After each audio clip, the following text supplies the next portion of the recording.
Nation. I like this car. This little, what is it, Aveo? Am I saying that properly?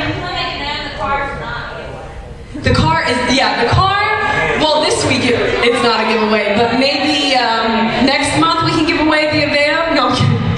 But it's got a nice little Christian Nation sticker on it, and it's real pretty yellow, and I mean, when you look at this car, it's pretty clean. It looks pretty shiny from where you guys are, doesn't it? I mean, the inside of the car is sharp. If you can see, she's got a nice little radio, nice little sound system inside. It looks clean. I could get in and sit down if I wanted to. I could pack in some of my friends, and you know, the interior is some of that cloth material that stays pretty clean because she's got a little bit of a leather facing on it. And I mean, this car is a cute car.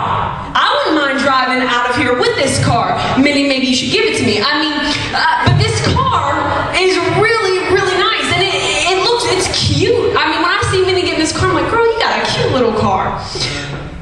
But tonight, I don't want to focus on the exterior of the lights and focus on the bright yellow color and the fact that it's even marked as a Christian Nation. The Aveo even's a Christian. But tonight, I want to focus on not the wheels or the tires, but I want to focus on the place that few people look.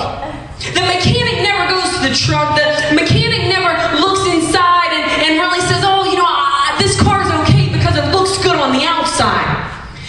But there's a place that's visited even less than the hood of the car. There's a place that we call the trunk. And tonight I want to take a little bit of a look in the trunk, and it's not about the Aveo's trunk tonight. But tonight I want to talk about the junk in your trunk.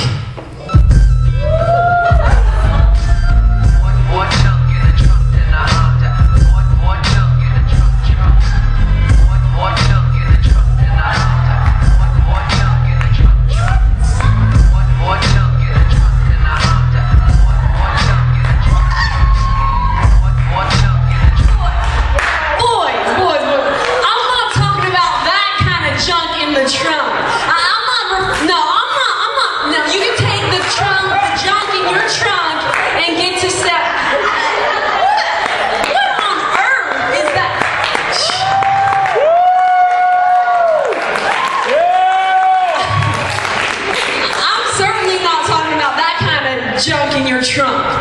Tonight, I'm not focusing on your dance moves or what you got to push, and I want to talk about tonight the junk in your trunk. Well, what's the trunk, Miss Angela? The trunk I like to refer to is our heart. Because a lot of times, a lot like the trunk in the car, my trunk, I have a little two-seater, and my trunk is full of junk. It's full of all kinds of things I don't know what to do with. CDs that are broken, throw them in there, just get somebody in my car. And as you can see here in this trunk, it's full of all kinds of junk. I mean, you got slippers in here. When you wearing slippers? When you driving? When you wearing slippers? You got cleats, baseball cleats inside this trunk. Well, I don't know what to do with it. I had a softball game, so I just threw it in my trunk. You got a box in here and football. You got a case in here and an empty carton. You get to keep all kinds of stuff in your trunk. A lot of you might be able to be more familiar with the fact of your parents' garage.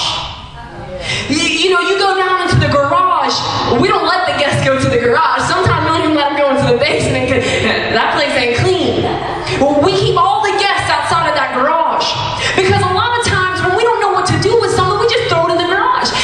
Well, I know I got a new lawnmower last year. That's good, that's it. I got that new lawnmower, but baby, I'm just going to push this lawnmower in the garage. I know the blade is dull and the motor don't work, but maybe I'll need the parts on it someday. Yeah, you know, I got these books from college and from high school. I got some notebooks, man, just in case I take that course that I've been thinking about taking, or just in case for the next job I get, they might ask me to take. They ain't asking you nothing about that. You know, we put everything that we don't know what to do with, but we ain't ready to get rid of it. We're not really ready to deal with it, because when we go to clean out our trunk and we go to clean out our garage, it takes a little bit of time. And sometimes you've got to part with things that have a little bit of sentimental value. They've got a little bit of memory attached to them. So when you go to do these things, it's kind of daunting and it's kind of draining. You think, I'll just do the front of the garage this year, and then next year maybe I'll get to the rest of that stuff. But see, tonight I want to focus on the junk that's in our trunk.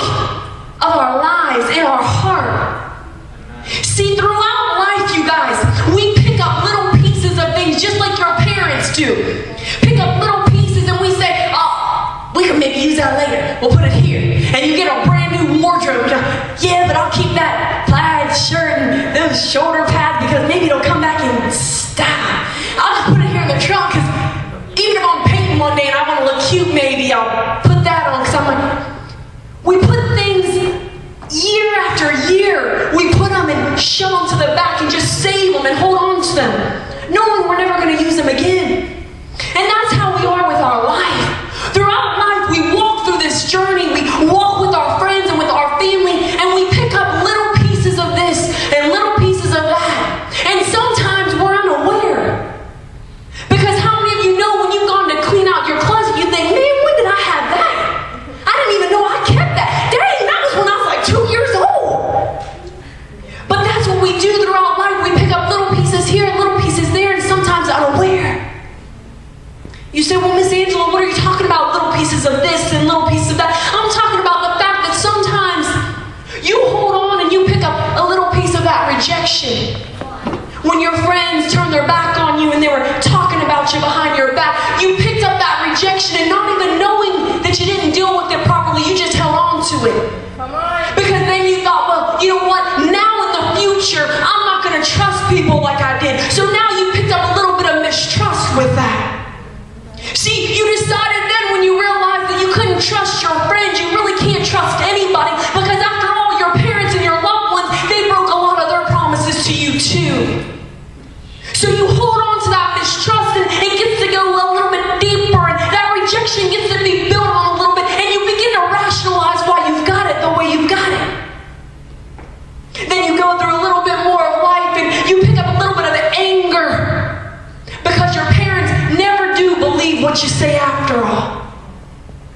Then you begin to pick up a little piece of bitterness here because your parents are trusting you with just too much responsibility. So then you become resentful of them and you pick up a little bit of that resentment and say, I just don't have to do all this. I shouldn't have to do this. I'm a teenager. So you go through life and you're carrying your anger and now you got a little bit of bitterness with that and you got a little bit of rejection with that and a little bit of mistrust with that. Go through life a little bit longer, maybe a day in some cases. And you pick up with that anger and with that mistrust, you pick up a little bit of hurt. Because you know why? Someone corrected you and they didn't even consider your feelings. So now I've got hurt. Why?